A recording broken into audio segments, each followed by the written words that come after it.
Welcome to another episode of Trash Talk Podcast. Today is going to be all about OCD. Yeah. Because it's an interesting thing, and originally JJ liked to claim that he has OCD or certain OCD-like symptoms. And so we prepared sort of quizzes for each other, where we're going to lay out what we believe might be an OCD-like symptom in ourselves. I've never actually claimed to actually have OCD. Yeah, sure. It's never been diagnosed. Usually more of a hyperbole or just, Exactly. Like, I'm walking around in circles, oh my gosh, I have such OCD. Is that an OCD thing? It might be an OCD thing. Anyways. Yeah, so... It's an erotic thing for sure. I think the idea was that we are gonna... say some of the things that some of our behaviors, explain them, and then the other person has to guess whether that's actually something we do or not. And all of those behavioral patterns, of course, are somewhat OCD related because there's a theme here. That is right. So we're also going to be guessing, and this was more or less inspired by a discussion that we had off the air about of me being very picky about the pencils that I use to, or pens that I use to write exams. So I have one very specific type and color pen that I use for exams, and that's the only one I want to use. So if I have another one, I don't want to use that. Yeah. So that's kind of how that came to be. So you gonna start 5 things? Yeah. About you that may or may not be OCD related, and I'm gonna guess if they are true. Also, we're gonna have a quick mention about what actual OCD is when we are in the halftime show. Yeah. Of course. Not saying that we're doctors, but draw some awareness too. So, first thing, true or false? I always double check car doors, whether they're locked. The thing is, I should absolutely know it, because I've been driving with you a lot, specifically lately. I know that you're always paranoid about, asking anyone else. Like when you give me your keys, I'm fetching a drink from the car. You're like, oh, did you lock it? Yes. Did you also lock the trunk? Like, did you lock everything? So I'm assuming you're that type of person who would also double check the doors. But then again, your car is old, and you need to manually, literally lock it. Yes. So it's hard, when you lock it, you'll know that you have locked it, so there wouldn't be a need to really double check it. But I'm gonna say you do it anyway. I would have thought that you might knew that. I do tend to do that. So that necessarily every time, but I will lock it, the pin will go down, I will still pull on the handle to see if it's actually going close, probably, which is stupid, because you know that it does. Yeah. And then, oftentimes, I will walk away, and I'll be like, did I lock the car, though? Because it's such a thing that you automatically do, right? It's like, you don't think about it too much. And then, sometimes I'm like, of course I did. Don't worry about it. Go on with your life. Yeah, but sometimes every now and again, I'll go back and actually, 3 times too. Okay. Do you also double check if they're open when you want to enter the car? Like open it, okay, it works. Close it again, open it again, see if it's really open. That's just stupid. That's the thing that an OCD person would do. Of course, but maybe. This is more about the idea that the car might be unlocked while I'm away, and someone might, have the dumb idea of stealing sunglasses. I don't know. The most valuable thing in there, like a piece of gum, maybe. I don't know. Okay, so you do that. Okay, that's kind of how I got that. Okay, I always leave the volume of my radio on an even number. I know so many people who do that. Here's the thing, right? I don't think you do. Because I know that I've mentioned it before about people who do it. And specifically Bob and Sally both do it. And I've mentioned both of those before. Specifically also to specifically each other. And I know you were there when I've mentioned it before. And you never object, and you're like, oh yeah, I do that too or anything. So I think you just made that up to kind of F with my mind here. You don't do that. Yeah, it's one of the common ones. You don't give a shit. I just, that's no. I don't have that necessarily either. I do oftentimes reduce the volumes in reduce or increase the volumes in steps of 2. Because I feel like 1 doesn't do a lot. Yeah. And when you just slightly want to change it, I oftentimes change it in steps of 2, but I don't have any... I change it in steps of 1 a lot, though. Like, I happen to find a lot of the, well, depending on the driving circumstance, I happen to find a lot of the even numbers just the best point. Like, for our specific car radio, it's like 12, right? That's a good setting. Yeah, I actually have mine... It kind of depends on songs because I'm playing MP3s off of a thumb drive, so they aren't all perfectly balanced either. Exactly. So, and then usually I'll just crank it up 2 or 4 or something. Exactly. But oftentimes when I'm driving, I also won't actually pay attention to the exact volume that's displayed on the thing. I'll just put my finger on the button and I'll just spin it till it sounds okay. Got it, yeah. If I'm driving by myself, I'll be going a bit louder, but it always depends on the song. Like between say if I'm trying to go real loud, between 25 and 40, it's all possible because of the volume of specific songs just aren't synced up. So, but again, there's no actual. Nah, you don't do that. A lot of people do. You don't. Let's see what else have I written down. Oh, I try to avoid stepping on cracks on the floor. I was actually gonna write that down. I was thinking about writing that down as a made up one for me.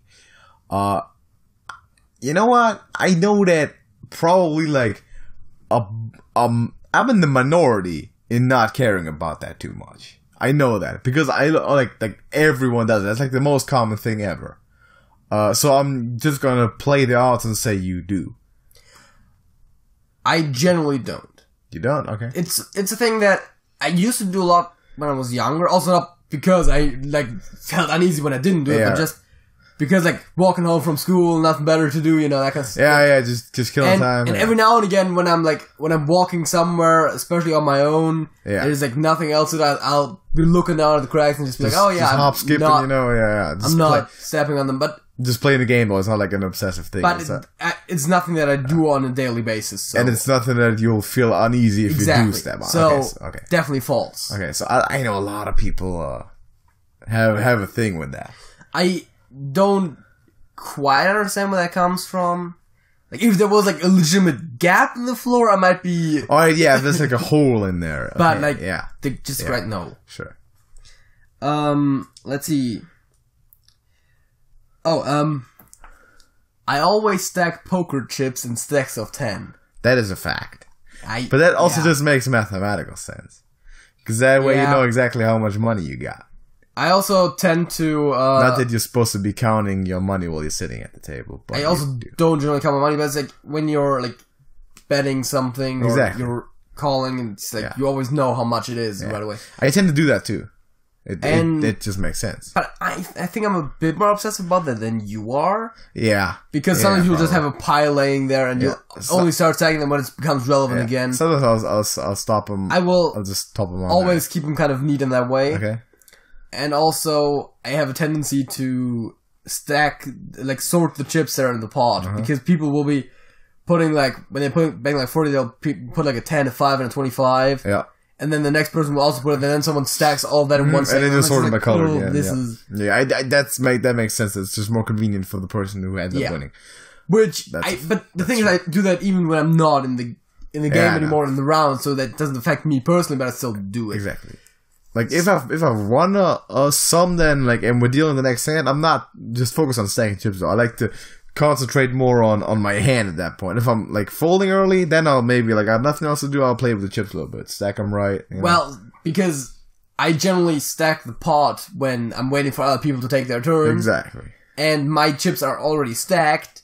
When I'm grabbing my winnings while the cards are being shuffled, I'm just putting all the stacks in and then stacking the few half stacks from the pot with the ones that I have. That takes no time once you're in there. You need to worry about not running into the wrong person there. Touching the pot during the game was going on. Oh, yeah. Some people might be a bit suspect about that. No one has ever questioned that. No, you gotta... If you learn sleight of hand, you can steal from it. Yeah, I don't think that's absolutely necessary. Nope. But that would be possible. So yeah, you might run into someone. I mean, other people will be putting like stacks from other game. I see you, Ted. Come on, Ted. What's up, my man? Don't do that again, man. That was bullshit. That was a bum move. But he then voluntarily doubled his bet, so that's all right. So he paid some fees for that. Lost, but anyways, so we got one more. Got one more? Yeah. All right. We got one more. And this one, I'll just say it. Okay. I don't use spaces in file names. I refuse to. I believe that's a fact. Yeah, that's like from all the files that you've given me to edit, I think that's the thing, and I think it's a programmer syndrome. So that's totally where that comes from, but I don't have a problem with not doing it. But I do oftentimes tend to do it. Yeah. I haven't seen a lot of files where you don't. Well, I like to have my files neat, man. I write full sentences, man. in my file names, I'll have them like proper grammar and all. It wouldn't have been the first time that you've given me a file where the file name is too long for Windows to handle. Yeah, exactly. Because for some reason there's a limit there. Yeah, like I'm a descriptive person when it comes to that. So here's an example, right? Say this file, when I take it home. When this file is done, like when we are done with the or say it's a random podcast with the recording, and JJ will export the file, and say it's podcast number 50, right? Yes. So he's just gonna go and he's gonna call it TTP 50. TTP space 50. Okay, TTP space really? Yeah, there's a space there. You've not almost every time. Okay, or something like that, right? So That's what he will do. Just call it that, maybe even all in one or one space in there, and done. Which also would have been an example. No capital letters, nothing. Don't do it. Just no capital letters and just easy, right? For as a matter of fact, the podcast that we recorded before this one, I put all the letters capital. Did you? Yeah. Yeah, maybe sometimes you do, but a lot of times you don't.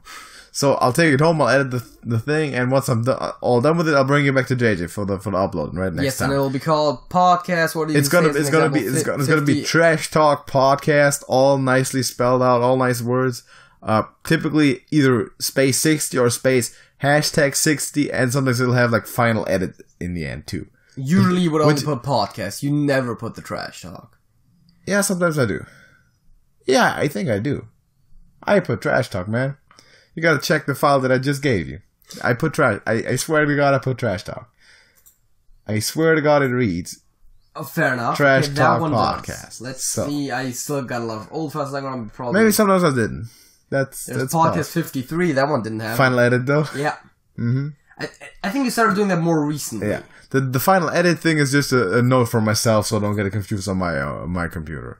So like this is done. Like this can now I just have a folder structure for that. But yeah, I can delete that from the. I do sometimes write in camel caps. That's true, but I don't generally. I don't have a thing where I need to do it. So maybe it's more of an OCD thing for me than you with the file names. I like to have it nice.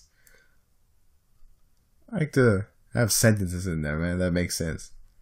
So it's kind of a title headline. Like imagine that's the title of the book that's in the folder. All right. That's how I look at the name of the file. Because it makes sense, too. I generally, when I edit a video, I will generally export it as a somewhat proper file name. Mm-hmm. The ones that I edit usually will also have a very clear file name, like, it'll be like, if it's a podcast, it'll also actually always be like Trash Talk Podcast, hashtag the number. Yeah. If it's a Hearthstone video, it will oftentimes just be like the Hearthstone and then the deck. Content, right, yeah. The deck name. Because that's also the stuff that's going to be towards the end of the video title at the end. Correct. And YouTube starts with that as the default title, so I don't have to type that up again. So if I write it out in the file name, I don't have to write it out on the YouTubes. Mm-hmm. That's true. But for the files that are going to go through the editor anyways, I generally don't do that. All of the stuff that when I do audio edits, they'll always be called the same as the raw video file that it came from, and stuff like that. I'm always like that. Like I've renamed stuff that you gave me. I've copied it over from the USB drive to my computer. First thing I did was like rename properly.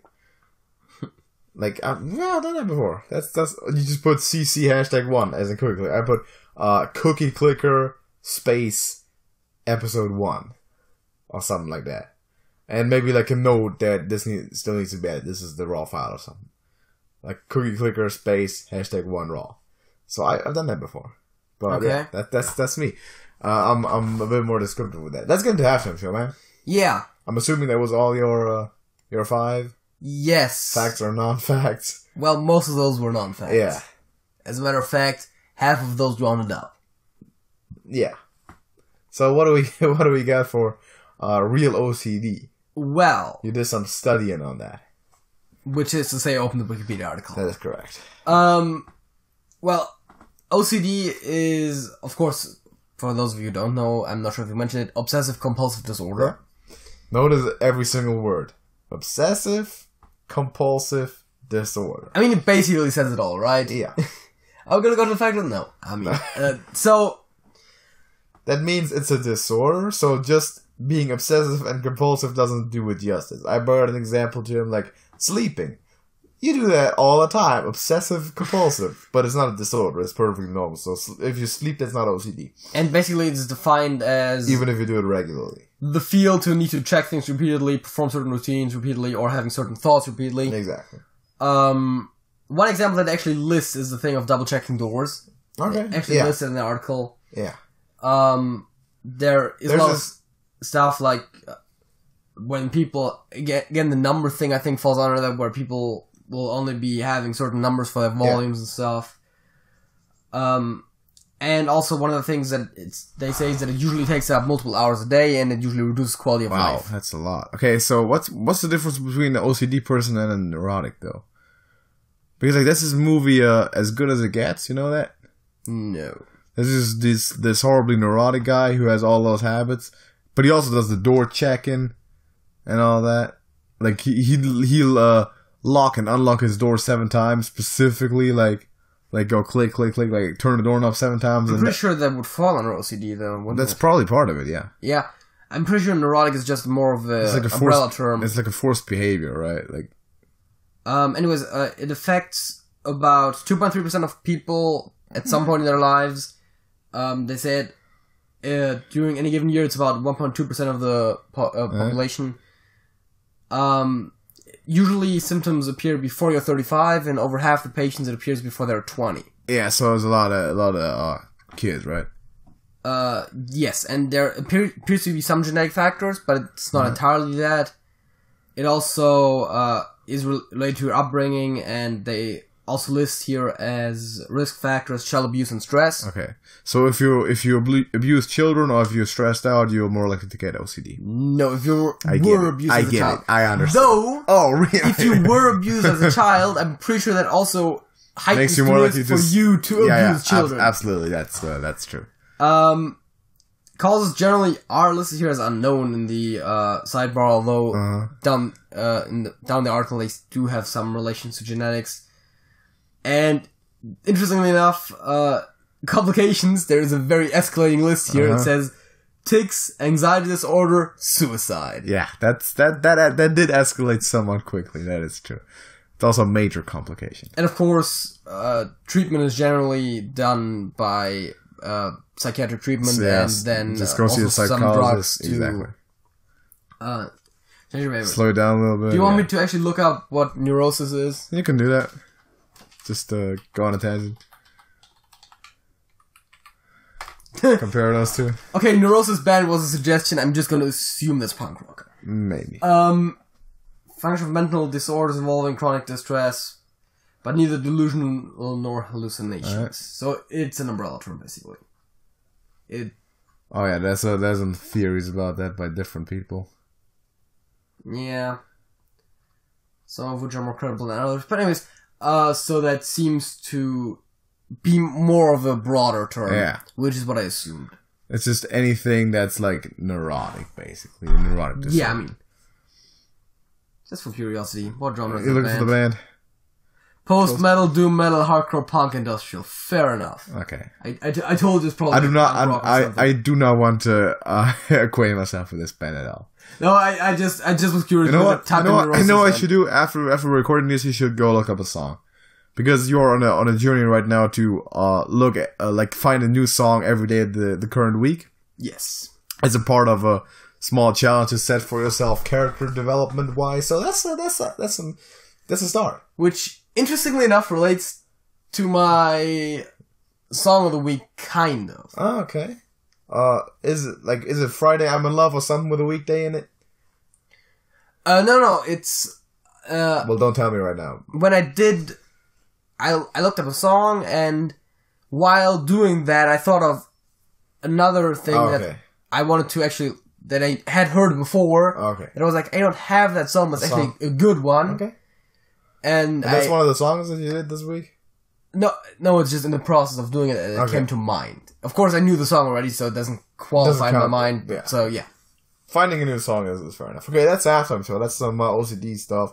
I'm still coming up with my quiz, but we have the fact of the week in between there. We do have the fact of the week. So, JJ, what is your fact of the week? Well, so... You're probably familiar with error codes. Those three number codes that are displayed to us when you're going to a website and like destination unreachable, site not found. Correct. And the first letters, the first numbers of the first character, you might say, of that code usually defines a broader category, and then digit. Yes, fair enough. And then the rest is just more specific information. Yeah. So 4 usually stands for a user error, and 5 would be a server-side error, correct, for example. Which means that a 404, they're technically assuming that you did something wrong to go to a non-existent site, while generally speaking, it usually comes up when a site is down or a link was incorrectly put somewhere. Yeah. So it should arguably be one of the 500 errors. Exactly.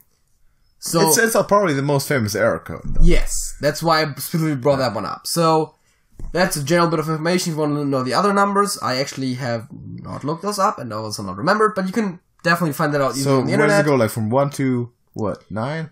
It starts at 1. I'm not sure if they go all the way up to 9, but they definitely go, I'm pretty sure they go at least to 6 or 7. Alright, so there's a lot of different error types. That's an interesting one. Here's another interesting one. Do you know what a flock of crows is called? I do not know that. It is called a murder. Oh, I have actually heard that before. Isn't there also like a book or a movie, A Murder of Crows? Maybe, yeah. I'm not sure. I'm a book person, though. I don't know. That's an interesting fact of the week. Yeah, I think I've heard that on the side before, but I couldn't have recalled that information right now. I came up with that because I seen a stupid pun somewhere where it's like, I guess you could say that if you see 2 crows flying along with each other, you could call that an attempted murder. Oh, yeah. See, because it's not a flock, but, you know. So, you know what they call it for dolphins? What do they call it? School. School? That makes sense, though. That makes more sense than murder. Yeah. Like, what does it make it murder? But be sure to go out in the world and make a lot of puns about, like, point it out everywhere. I mean... Oh my god, I just witnessed a murder. Like, go to church. I witnessed murder. Sort of thing, right? I mean, I would assume that crows, just like ravens, would be considered a bad omen. Yeah, maybe. In the, like, historically speaking, and... Because they're black birds. Yes. And that maybe because of that, it's like, oh yeah, there's multiple crows flying from somewhere. There was probably murder committed over there. You think so? I don't know. I'm just making things up that sound always reasonable. Like associated with a graveyard or something like that. Like graveyard at night, there's probably crows and ravens out there. So maybe, yeah. Maybe a flock of crows is a murder. I'm just trying to fishing, make sense right? of it. Yeah, it doesn't make too much sense to me.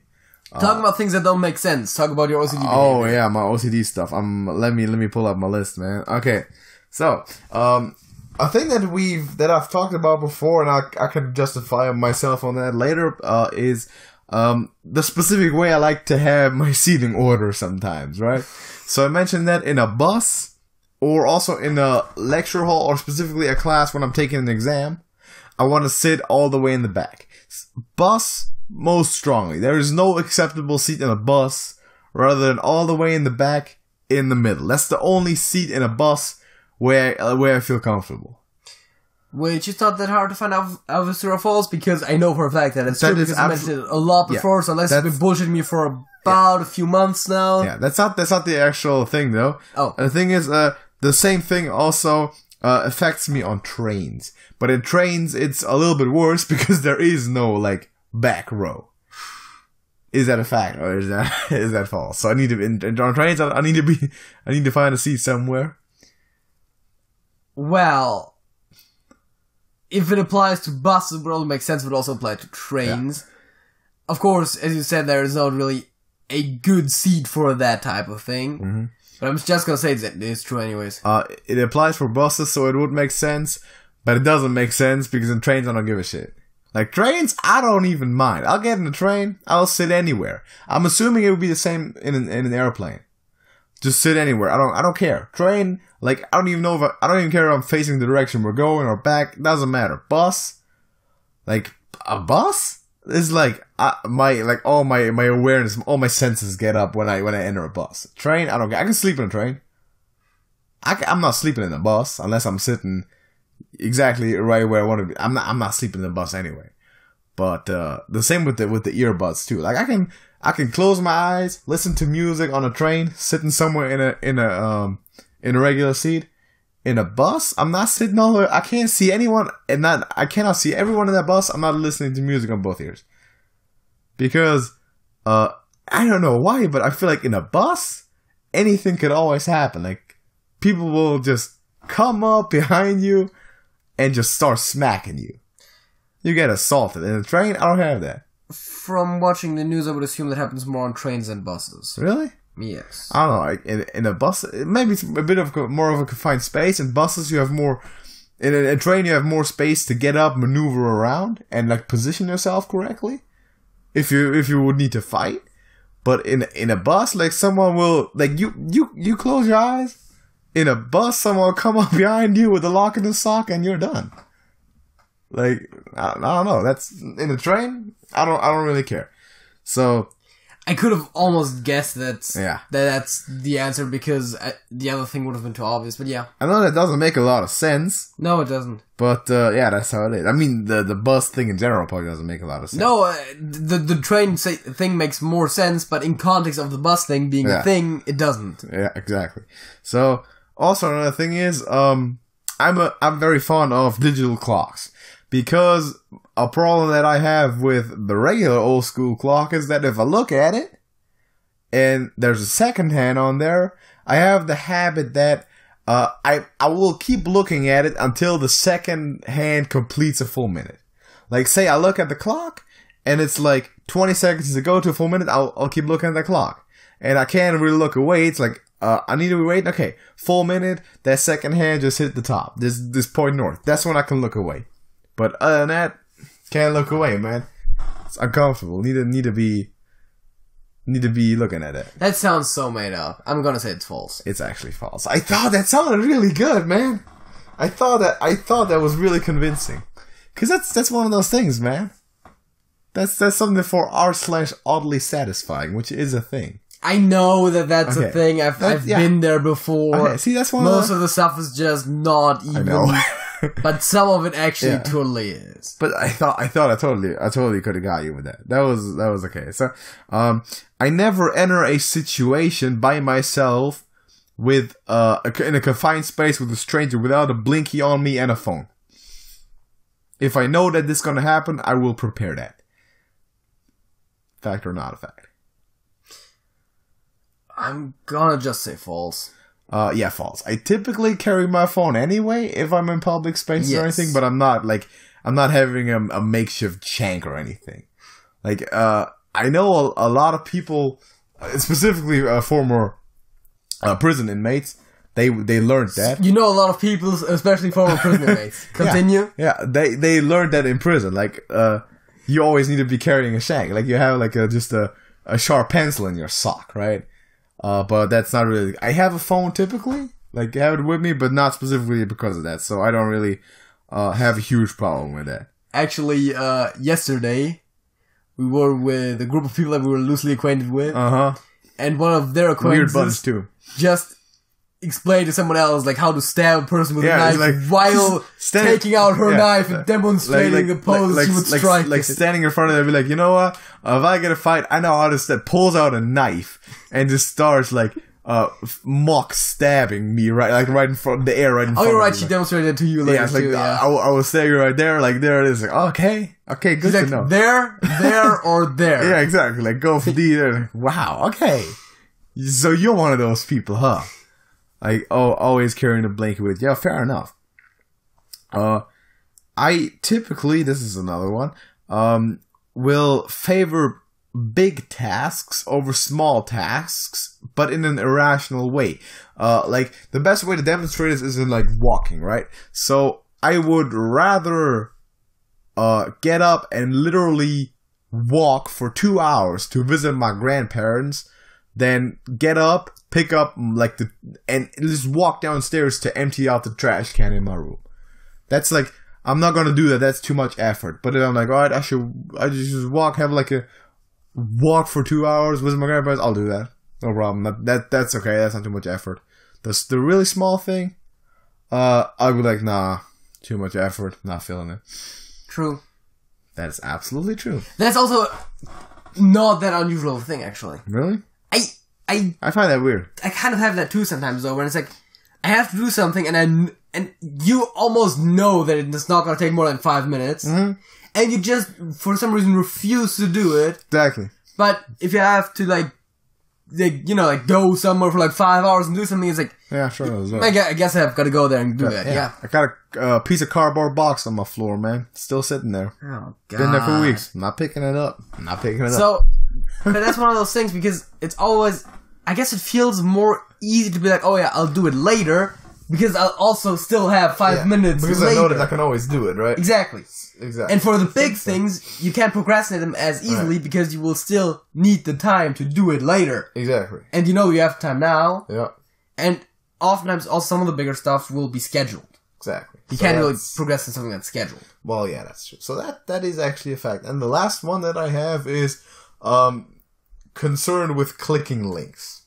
So, you know how you can...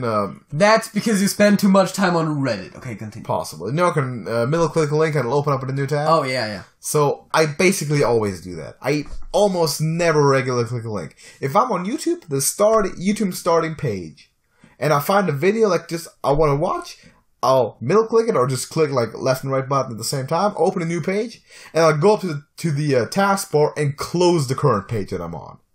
Instead of just regular left clicking on that video. Like, let's say 80% of the time. Okay, I do a lot of middle clicking too, but that seems unusual. Okay, first of all, let me guess if it's true or false. Yeah. I'm gonna say true. That is true. That is absolutely true. One of the things that I instantly thought of is when they sometimes have the shortened links and they lead to some bullshit. Yeah. Sometimes there's just sites that produce random loud noises or and you couldn't probably somewhat avoid that by doing something like that. Yeah. I'm not even thinking about that. I'm just doing it. It's just an OCD thing. Like, I know that it's perfectly fine just to do a random YouTube video or on Reddit too. Like, if I'm still like on the main page, like a more of a distributing page, and there might be several things that I'm interested in. Exactly, right? Then I'll just That's the reason. Yeah, because if there's multiple things, you don't want to click the thing, watch the thing, or read it or whatever, right. And then go back to the other page. But even if I don't, like, I'll middle click it, and then like right away, I basically close the current text. So I actually do that sometimes as well, because I generally do it when I expect to be watching multiple things or something. Yeah. Sometimes I just, out of habit, just do it, and then exactly. Why did I could have just opened it. Correct. And then I just Control F4 and close the tab. Yeah. That's the thing. Is it Control F4 for you? Yes. It's Control W, I think. That's also, we were talking about that before, when when someone was like, oh yeah, you probably also know all of the shortcuts. Right. Like, what does Shift L? It's like, it makes a capital L. But, also, you brought up Control W, and I was like, what the fuck does Control W do? You were like, close tab. I was like, I've never heard that before. Cool. And then, is that not a fact? Like, later, I thought about it, and I was like, wait, I always use Control F4. I'm not even sure if Control W is a thing for me. It might be an operating system-based thing, I don't know. Did you check that? No, Control W totally works. Open a single browser tab too. I did that. No, I'm just saying like a single site. That's how it does for me. Doesn't it? Like I just had one tab open, so it closed the window automatically. Oh, okay. Yeah, see, yeah, exactly, right, yeah. I always control F4. Really? No. Yeah. W's closer, though.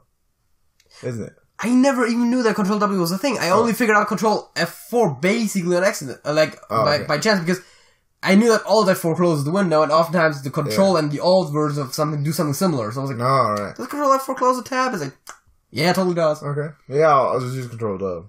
It's more comfortable to do with the thumb and Control T opens a new tab, Control Shift T opens the last closed tab. Exactly. There's a lot of stuff there. So I just use Control W. But yeah, the middle clicking or double clicking, that I did a lot. Way too much, actually. So that's my OCD stuff. Facts and also a few non-facts. If you have any that... Wait, the first three were lies, so it's the same for you as it was for me, distribution-wise, right? Three? The train thing? The train thing, that was the first one, that was a straight-up lie. And then... Let me check that. Yeah, it's all. The first three were lies, and the last two were truths. The last two were correct. So the distribution is the same as for me, just that mine were a bit more evenly spaced. That is correct, yeah. But of course, if you are actively trying to make it harder, you would then, of course, I just came up with. That. At first I was just I'm gonna come up with some stuff to throw you off, and then later I'm gonna hit you with. Yeah, so the first thing that came to mind was the car thing because it was the most obvious thing, so I wrote that down.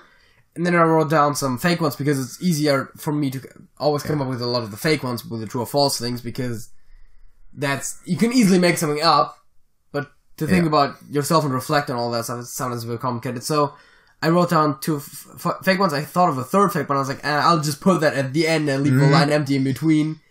And just fill up with the weird one? And just come up with one more true one because I don't want to have almost all of them be lies. Okay. Yeah, that's okay. And then I came up with that. So, if you know any things specifically that you do that you think is weird, let us know. Also, I want someone to tell me in the comments that they relate with me on sitting in the back of buses and lecture halls or specifically classes when you're taking an exam. Because... like, it's just more comfortable. Like, you don't have to be on edge all the time of someone coming up trying to split your wig while you're trying to focus on an exam. That is very unlikely to happen in the first place. Yeah, but it's not impossible, and you basically... No, neither is the possibility that you're gonna be sucked into a... Yeah, I know. Quantum shift between alternate realities. But what's more likely, man? Come on. Now. Marginally more likely. It happens, though. Like, specifically on a bus. I was about to say specifically in higher education. Yeah, but it might happen in lecture halls. Like, someone come up to you, trying to smack you. No. Like, if you can avoid that risk, why would you? Why wouldn't you? Like, just take a seat. Isn't there anyone else? Am I the only one who thinks that way? It just makes sense to me. Like, there's no downside to it. When taking an exam? For exams, I generally tend to sit in the front row because... Never would do that. Virtually completely alleviates any doubts about whether or not I'm cheating. So I feel like I'm under less scrutiny for that. When you're sitting in the back. In school, which is where I kind of got into that habit, the teacher will always think positively of people sitting in front anyways. And I feel like that applies also to exams in a way. You think so? You're trying just to build a positive association there. Okay. Which, of course, doesn't apply in university. Because it's anonymous. Because they don't actually know you, but I still kind of kept doing it. In college, when you were sitting in the big lecture rooms taking an exam, you're sitting in like all the way back, you're 100 yards away from the dude in the front, from the professor. That's another thing because... no one can tell if you were cheating. Because, first of all, there's no need for me to worry about how I would best cheat because I don't. Yeah, exactly. And then also, I also kind of like it when someone's asking a question. Yeah. And someone comes up to them and then they're discussing the question and they're sitting within earshot of me. I'll always listen in on what they have to say. Oh god, I hate that. No, completely different. Because sometimes maybe I made a mistake. Maybe I misunderstood a question or read it too fast. You can get extra information. And I'm like, oh wait, that actually makes sense. Or sometimes maybe they'll they'll give me a different angle to approach them, and I'll be like, oh, that's helpful. Yeah, thank you. Okay. No, I don't like that. But then you should be sitting in the middle. I know. Got the biggest radius. I know. Got the biggest radius going. No. Anyone identify with the sitting all the way in the back at all public transport on a bus? You know what types of people take the bus? Well, you apparently do. Me and a lot of scrubs, which is me, but others too. Like you don't want to be sitting in a bus like with your senses like diminished, listening to music. Got your ears covered, possibly even your eyes closed. There's a dude behind you. Like there's people sitting behind you that you don't know and you cannot see all the time. Well, and then it's unnecessary, dude. Then imagine driving home a drug dealer on your bike. Which is what Stanley did last night. That's a fact. That perfectly fits the description of what you just said. It's like someone sitting behind you that you don't control over. And then even if you was going to do something, you can't really get out of that situation. Yeah. Don't forget drunk driving him home. Oh yeah, right. Sorry. I forgot. That is a fact. They were both drunk. That is a fact. Yeah, but no, that's not a risk I'm taking, man. Not no. Anyone relate to me with that? Come on now, someone put support in the comments, please. Let's get into the song of the week. I'll leave the people on a high note. And a bad musical pun. For the end of the podcast. What is the song of the week, JJ? It's Hold the Line by Toto. Hold the Line by Toto. Doesn't ring a bell, right? Okay, what if I said to you, love isn't always on time? What is that? Is that another song? Okay. No, it's just just the chorus that goes, hold the line, love isn't always on time. Okay. And I feel like that's the more recognizable part of the song. Alright. I actually didn't know what it was called either, so I literally just typed in, oh yeah, love isn't always on time by Toto? In YouTube, and it just was like, hold the line by Toto. Okay. Like, oh, fair enough. That's the song. You can put that in the music trim. Maybe I do know it. I did. Oh, you did? Cool. I didn't check that today. But cool. My song of the week is Sister Golden Hair by America. I'm actually not familiar with that either. That has played a lot recently. Has like through the other gatherings that we have attended over the last 10 days or so. That's basically played every time. To be fair, I oftentimes just don't know the song names. It's also in the it's also in the music trim, man. Oh, fair enough. We need to listen. We need to listen to that later. Yeah. After we get done recording this. Talking about music shares. While we do have one just for the two of us that we used to share music obviously. Yeah. There's also a viewer music suggestion playlist that we have a link to in the description, where you can put songs that you think we should listen to, and then, we'll listen to them. We'll listen to them and evaluate them, possibly. Yeah, and if it's something that we like and haven't heard before, shout out to the podcast. Or aren't familiar with, then, we'll give you a shout out. And that's great. So, yeah, do that. Enrich us with the good music that we might not know. So, thank you for listening to the Trash Talk Podcast, though. We're going to see you or speak to you about this stuff again in the next week. But stay tuned anyway and subscribe to the channel to not miss any of the content we produce every day, like the regular stuff, the hard stuff, the gameplays, and leave a like on the video if you enjoyed it. Support the channel. We're gonna see you next time, did we? That's it. That's it.